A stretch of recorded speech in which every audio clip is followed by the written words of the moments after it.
সারদায় কার টাকা গেল? বাঙালির। বলুন, গরিব বাঙালি। রোজভ্যালিতে কার টাকা গেল? ওই গরিব বাঙালি। আচ্ছা, কামদুনিতে কে ধর্ষণ হয়েছে? বাঙালি।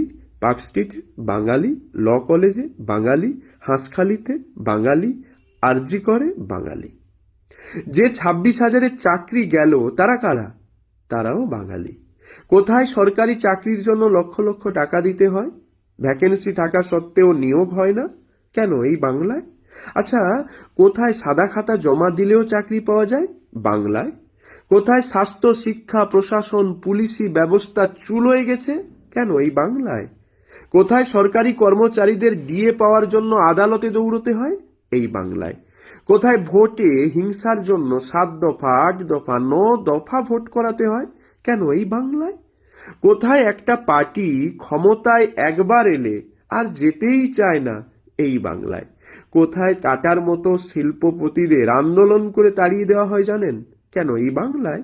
আচ্ছা, কোথায় ঘটা করে শিল্প সম্মেলন করা হয় কিন্তু চপ শিল্প ছাড়া অন্য কোনো শিল্প তৈরি হয় না? কোথায় বলুন তো?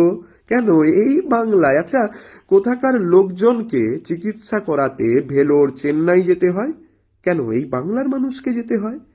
আচ্ছা, পড়াশোনা করতে ভিন রাজ্যে কোথায় যেতে হয়? অন্য রাজ্যে তো যেতে হয়, তাই না? তো সেটা কোথাকার লোকজন যায়? এই বাংলার লোকজনই যায়। চাকরি করতে এই বাংলার লোকজন যায়। পরিযায়ী শ্রমিক হতে এই বাংলার লোকজন যায়। আচ্ছা, বলুন তো কোন স্কুলগুলো শিক্ষকের অভাবে ধুঁকছে? বাংলা মিডিয়ামের স্কুলগুলো। আচ্ছা, কোথায় এখনো কলেজে ভর্তি শুরু হয়নি? ঠিক করে বলুন। এই বাংলায় হয়নি। একসময় বাংলা সর্বক্ষেত্রে এগিয়ে থাকতো, সবাইকে পথ দেখাতো। এখন নিজেদের পিঠ বাঁচাতে আমরা ইউপি, বিহারের তুলনা দিই। এটা আমাদের দুর্ভাগ্য ছাড়া আর কিছু নয়।